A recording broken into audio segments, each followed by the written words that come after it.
I'm excited and have the distinct privilege of introducing our keynote speaker. Dr. Estell Williams is a general surgeon and assistant professor of surgery and executive director of the Doctor for a Day outreach program through the UW School of Medicine.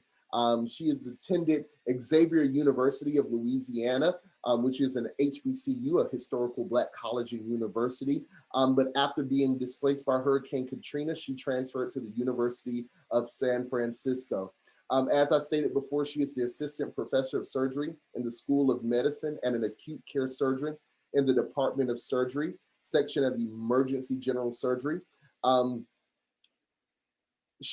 During the Black Lives Matter uprising in 2020, she organized a march of 10,000 healthcare workers from across Washington state to declare racism a public health emergency.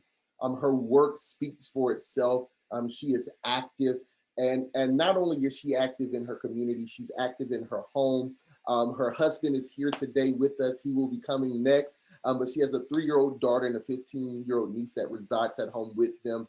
And she is doing remarkable work, and we are excited to hear from her today. Can we see some hand claps and some thumb raises for Dr. Estell Williams? Welcome. Thank you so much, Brian, for that glorious and very enthusiastic introduction. A wonderful way to start off the morning, and it is wonderful to be here with you all, recognizing the limitations of the virtual space. I know we were all hoping to be in person. It definitely adds a different element of networking and being able to connect and see each other in person. But I hope we still try and replicate that as much as possible, because I think there's a lot of good brain power, willpower, and amazing people on this call that are hoping to do good work. And so I hope that the virtual space doesn't at all limit us, but just show us that there are new possibilities, new ways to connect, and we don't have to let distance be a barrier any longer. Amen. All right. So I am going to start sharing my screen because I recognize we are now running about 5 minutes behind. When I jumped on, I was like, oh, look, we're running ahead. I'm going to be able to talk a little bit longer, but I'm going to keep us to task as much as possible. I tend to talk fast when I'm excited. You can call it the surgeon in me, but I think this is just the way I was born. So if I'm speaking a little bit too fast, just count it as this is my passion. This is my life's work. And I'll try and remember to slow it down just a little bit, but I appreciate you all for being here, engaging with me. Please throw questions, things in the chat, and we are going to go ahead and get started. Let me make sure I pull up the correct PowerPoint. There we go. Can everyone see my screen? Perfect. And then is it the full PowerPoint, like the actual PowerPoint presentation, or is it the one where you see? Okay, so let me start my slideshow. All right, you can see it now. Okay, and then let me do one last thing, which is, okay. How we doing? We're good? Everybody can see my screen, right? Wonderful. Okay.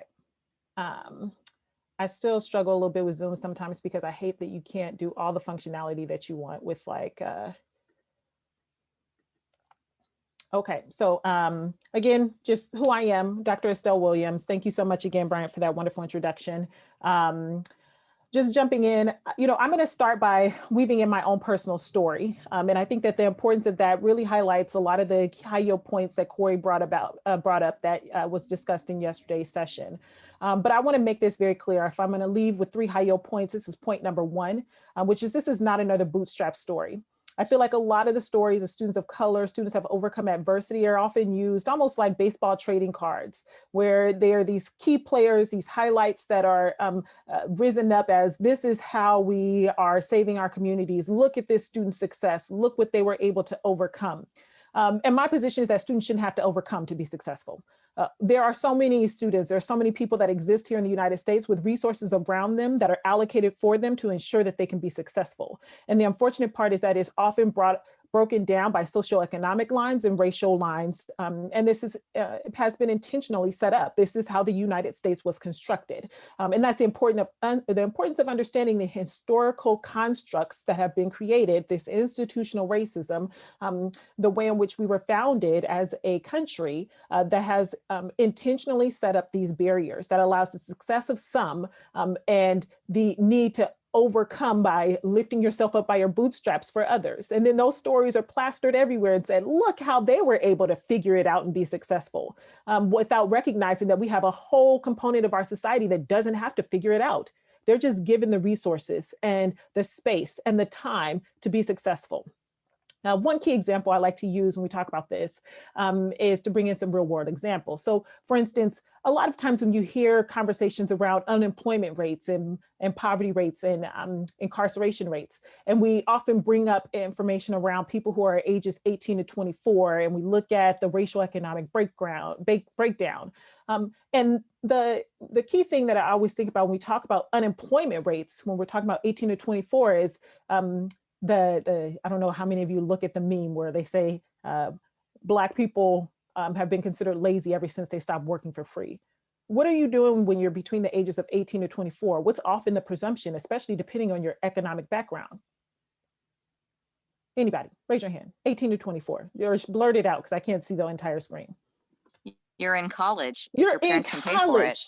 Why are you talking about unemployment rates for 18 to 24 when oftentimes the assumption is that people are in college, right? But that assumption is often made around POC, and the POC and people of color who are unemployed between 18 and 24. So we never have an assumption that they're going to get into college or be educated in the first place. No, they are the workhorses. They go to work. And so we have already set an expectation and a foundation that our brown students, our Black and brown students, are supposed to be by the age of 18 out there working and maintaining our economic structure here in the United States and not being educated and going into professional degrees. That is the way in which we talk about this. So when we hear this language, it's normalized. So we don't even question why we're talking about unemployment rates at 18 to 24 and why we're not encouraging education. And so I really just want to make that very clear because we often don't make those connections to understand what kind of messaging are we giving our youth from the beginning. And so not everybody is meant to go on and get a professional degree. We recognize that, but that doesn't mean they should be limited or excluded from that opportunity from birth. And that unfortunately is the reality in which we live. And so what's my story? Well, here is, if you haven't seen this book before, it's actually kind of not well known, although it's kind of a good foundation for those who are in this space. So for those of you who aren't familiar, there's the Stanford Medical Youth Science Program. It's a program that was founded by Dr. Marilyn Winkleby, a PhD out of Stanford, and has been around now for about 27 years. Well, if you can see that bright, brilliant, beautiful face to the right, it doesn't look too different, but I was the ripe old age of 14, and that was me on opening day walking through the doors after I got into that program. This program targeted zip codes in Northern California that had the poorest performing schools. And that's key, critical. I'm going to touch on this a little bit later, but it didn't go for the high achieving students that are probably going to be successful in the first place. It went to the schools, the zip codes that had the poorest performing schools. Why? There's an intention behind that because those are the students that are at the cusp, right? They may have all the potential in the world, but the resources around them, their access was never going to let them be successful. I was raised by a single father, the youngest of 7. My mother left the family when I was 6 months old after she fell victim to crack cocaine when it was placed within the Black communities across the United States. I'm being very intentional about my language here because unfortunately, a lot of us are not very well educated about our history, the historical structure that has been placed within our communities of color. And we continue to perpetuate victim blaming around this. So for those of you who aren't familiar, there's actually an entire expose that was done about this, in which the CIA admitted its involvement in bringing in drugs from Central and South America in order to fund a war against socialism in Central America. And these were intentionally brought into communities of color by our government. So no, it wasn't just that communities of color are more prone to drug use than any other community. That is the human condition in which we all unfortunately suffer from substance abuse disorder. But it was an intentional act to bring it into communities of color. We don't have the resources or the planes to be flying in drugs into our communities. Let's just be real. After my mother fell victim to unfortunately crack cocaine and was no longer in our family. My father raised his children the best he could. My father is a sharecropper from Louisiana. He graduated high school with a third grade reading level. My father learned how to read by me reading the Bible with him every morning before school. That was our activity that we spent together. I, unlike my siblings, always loved school. My siblings hated school, never wanted to do anything with it. It was a necessary condition that was rules set by my father. The reason being is because my father picked cotton. Yes, I have a parent that picked cotton. Not a great grandparent, not a grandparent, my father, born in 1942 in rural Louisiana as a sharecropper. For those of you who aren't familiar with sharecropping, it is the vestige of slavery, in which when slavery ended, all that land was not just going to all of a sudden be worked by white or whatever, insert race here. They didn't have the skill set. They would have to train up a whole new workforce. Who was going to go out there and do that hard labor? And that was still a huge part of our culture. We were just entering industrialization. Agriculture was still huge in the United States at the time. So you think all that land was going to go to waste? No. Do you think people are now all of a sudden going to hire slaves and give them full benefits and a job? No. Well, slavery just morphed into sharecropping, where those who were former slaves were allowed to stay on their plantations that they lived before, pay a rent, keep part of the foods that they grew for themselves to help feed their families. They got a nominal paycheck, and they were still there working the same plantation where they were formerly slaves. Well, my father grew up on the plantation where his parents were slaves, and he picked cotton. And so when he graduated high school, he left Louisiana and said, I will never go back. And so for him, he had been not given any opportunities for education because he was up and his entire schedule revolved around working a farm. And when he looked at who was given access, who was given success, it was all about education. Reading and writing was critical. Being able to attain education was critical. And so he instilled that in his children. And I was the one who loved it. I gravitated towards it. But I still had a single parent in East Oakland, and we didn't have money. And so when I started talking about becoming a doctor, literally when I was a toddler, how was I going to do it? I didn't fit the formula. I didn't fit the bill. I didn't have the resources. And so I am a product of the programs that we are all running. And when we talk about having that community input, having those who are most impacted be the driving forces to have a say in how these programs can run, I completely understand and agree with that, because I have a lived experience that's very different. No matter how passionate and altruistic and thoughtful that we want to be, it is a very different lens when you have lived through that experience. And to be able to go back and say, I am going to now contribute and give back and ensure that these programs continue to exist, because I understand that I would not be here had it not been present in my life, and how we need more of it, because there were so many people that look like me from my same neighborhood who had the exact same potential, but were never given the opportunities. And programs like SMISP or Doctor for a Day, or insert your program here, still struggle to get funding in order to meet the needs of the small number of students we're serving. So that's a little bit of my story. But I also want to recognize that there are so many barriers to success. Excuse me. We have to recognize that all things are not created equal, right?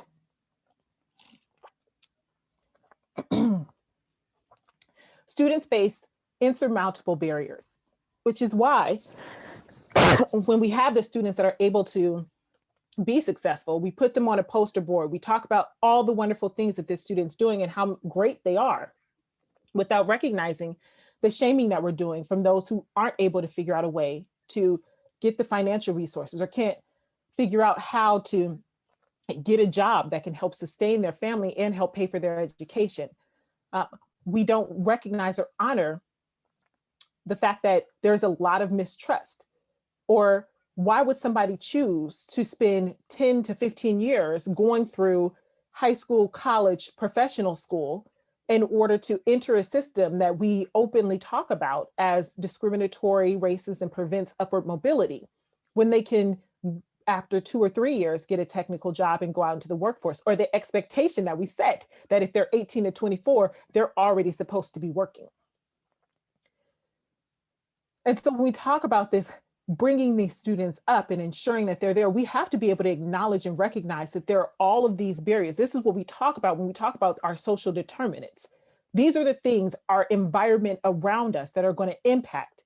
And if we do not address them, if we don't tackle them head on, if we don't talk to students, if we don't acknowledge that they need to sometimes make an income in order to take care of their families. So maybe it is not that it's going to be a straight shot where they're going to go from middle school to high school to college to professional school, but we're going to say, if this is something that's ultimately your goal, let's find the best way to get there. So maybe we do a technical program where you become a respiratory therapist, you make great money, you get experience in the field, and then you can still continue in this program or other programs that are going to help support you so that when the time is right, you can re-enter education and go and continue your training. But we have to be able to acknowledge and give those solutions. We have to be able to recognize what are the structural, what are the barriers that are actually preventing our students from being successful. And we have to have a good understanding of the historical and colonial impact around the way in which we educate in our medical system in the first place.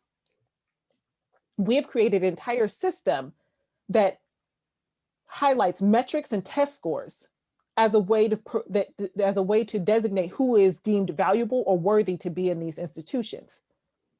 And yet, despite all of those metrics and data we created, those are made up. We decided that these tests exist, and this is a scoring, and this is a score that means that you are smart enough, and this is a score that means that you're just not ready. You're not cut out yet to be in professional school.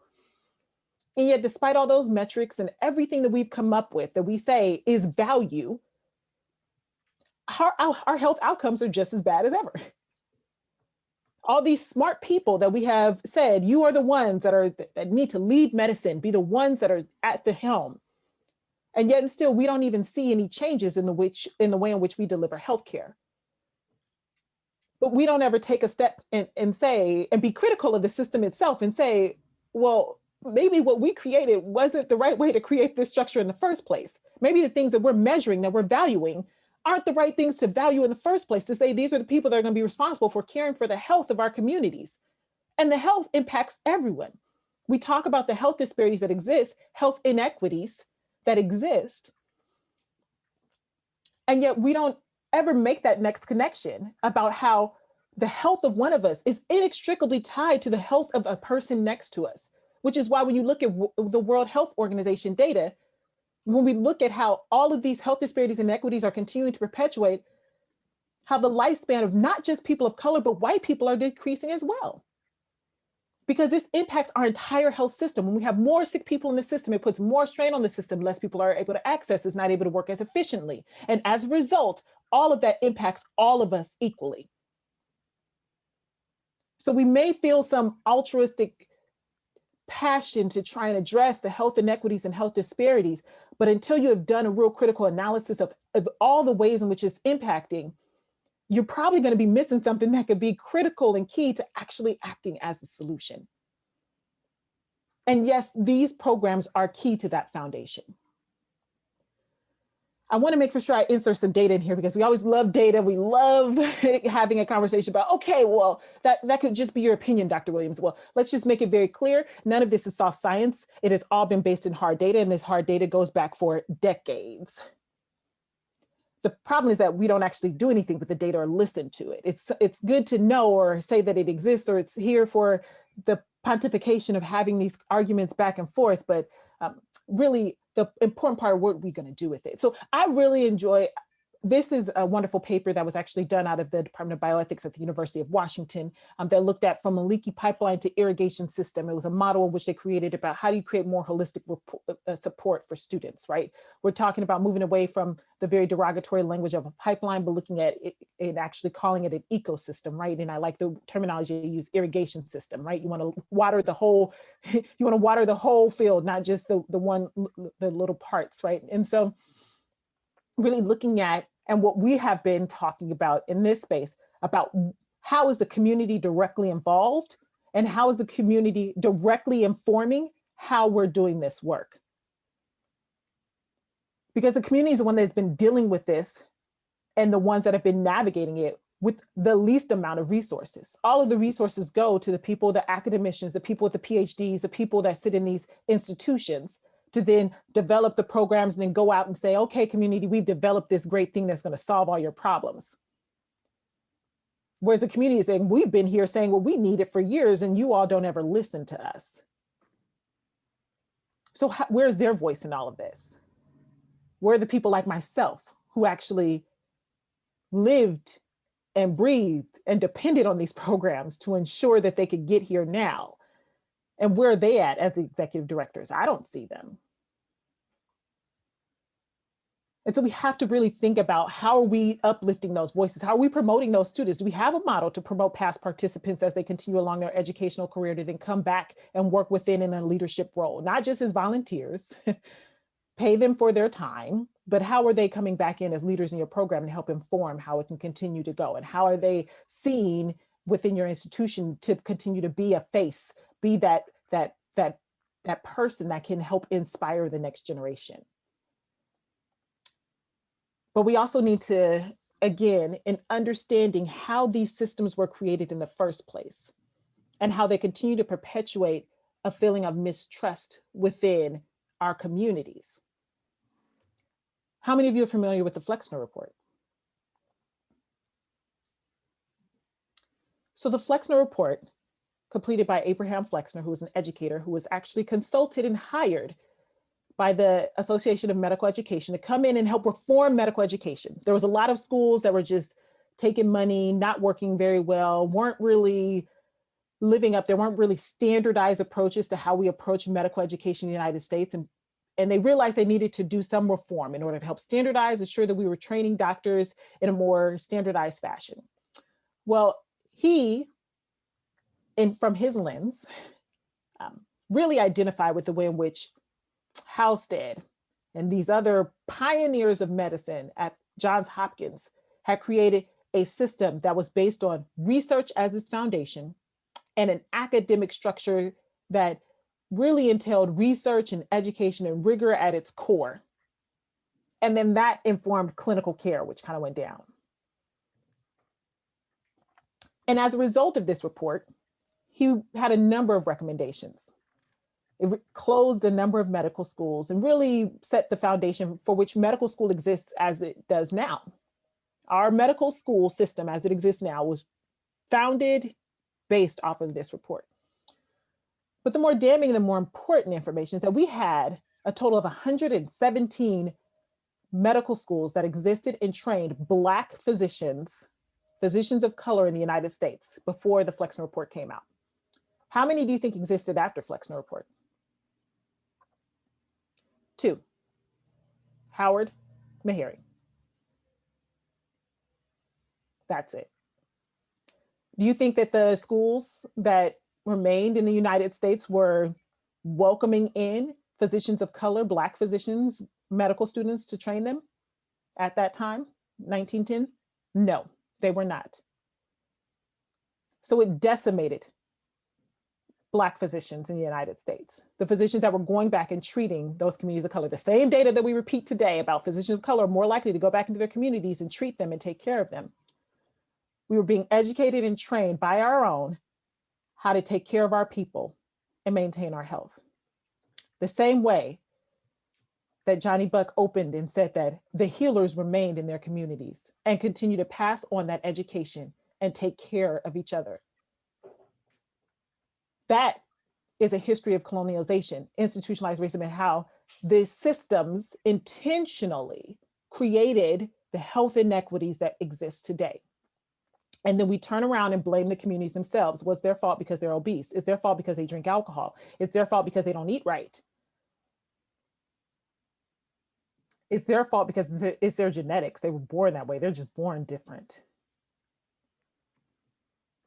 When in fact, we actually created an institution. What that goes along with this was that during the same period of time as we were moving from agricultural to industrialized revolution, our entire health insurance structure was being tied to employment and work.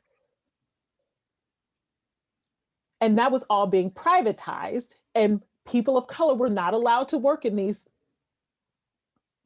companies and gain access to health insurance. So now you're creating a double whammy.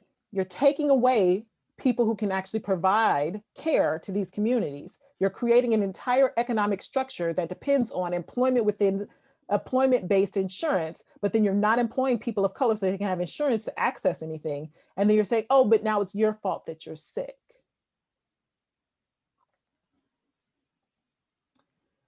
So then where do our programs come in? Where do we enter? Well, these programs exist because we have to start from somewhere.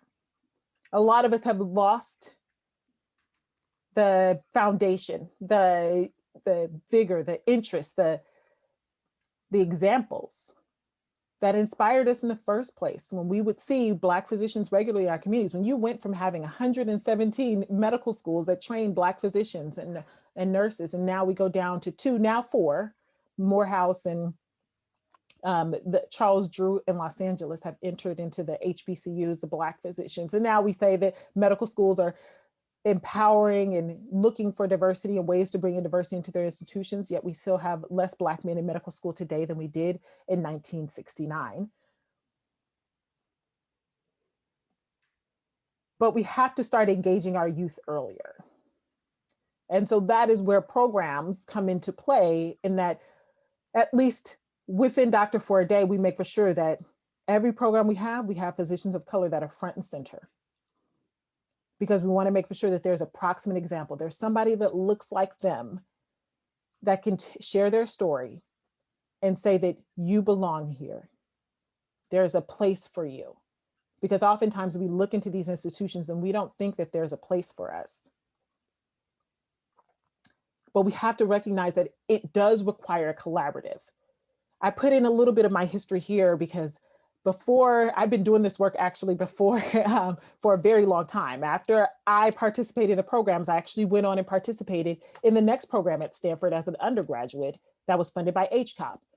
And then during my time between medical school, after undergrad, I actually worked at the Alameda County Health Pipeline Partnership, managing a consortium of 15 programs that take students from kindergarten all the way through college. And the idea is that you come to the table, you share resources, you're able to discuss what are some of the strengths, what are some of the barriers that you're having, how can we apply for grants together instead of competing and thus constantly everybody going for the same pool of money? How do we actually collaborate and apply for funding together as a unit because we are stronger together? And this was a very powerful place to exist and be and see how people can come to the table and work together. And the programming took students literally from elementary school through postgraduate school. They could go from one program to the next and continue along their entire educational journey, because the idea is that there should be support around them all the time. They should never feel like they don't know where to go to or be able to access resources. It should not be a one-off program. And I give this here as an example to show that it can be done. I know we are working to do that here in Washington State, and we have motivated individuals on this line who are really committed to try and make this vision possible here. And I just wanted to highlight an example that it can be done. It is being done. And so I want to close. I'm almost on time. I'm sorry, I'm going to a minute over. But if you can't tell the resemblance, no, she doesn't look like me. She looks like her dad. But the work that we're doing, what we are doing is so that the next generation has something that they can really use and take to to continue to grow. But we have to focus on those marginalized communities. My baby girl will have all the opportunities in the world because she has a mother who's a surgeon and a dad who's a JD. She will have way more opportunities than I had. But we really have to make for sure that our programs are not just focused on the students like her who are going to have the GPAs that are easier to report to funding sources, that are already going to make our numbers look good because we already know they're on a trajectory of success. So when we do our tracking, we're going to be able to say that our program has a 90% chance of getting students into students of color into professional programs. That's the easy work. The work that we should be focused on are where are those students at who are marginal, who are poor performing. And they're not poor performing because they're not capable, they're not smart enough. It's because they were never given the structure and the foundation in the first place. Our educational system has notoriously underserved our students of color. The last example I'm just going to give, just to create a bit of context around our educational structure, we love to talk about Brown versus Board of Education and how we integrated schools. And I love that we are able to exist in an environment where people can be exposed to so many different cultures and people and learn from different lived experiences. But the thing I always want to think about is the unintentional consequences when we talk about what we're fighting for, the policies we're trying to create, and are we being thoughtful about who it's all impacting. So when we did Brown versus Board of Education, all the schools were integrated now. Black kids were then busting at white schools to make for sure that they had access to education the way the white students did. What happened to all those Black teachers that were teaching those Black students? Were they busting those schools to make sure that white students were being taught by Black teachers and learning from them as well? No. We lost a generation of educators that we're fighting to get back. And so we have to think about the unintended consequences. And we have to make for sure that those students that have been disserviced by our educational system are not further penalized by our programs that unintentionally exclude them.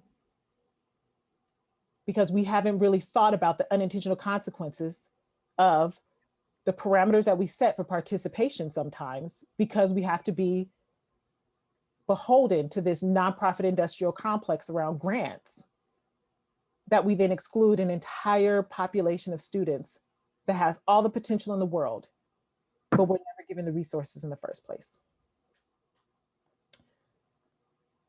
So thank you so much for your time. I'm sorry I went over a couple of minutes. I hope that we can all continue to walk in a space of intentionality, of welcoming all of our students regardless of ability, and continue to push back against the metrics that we create. These are just made up, right?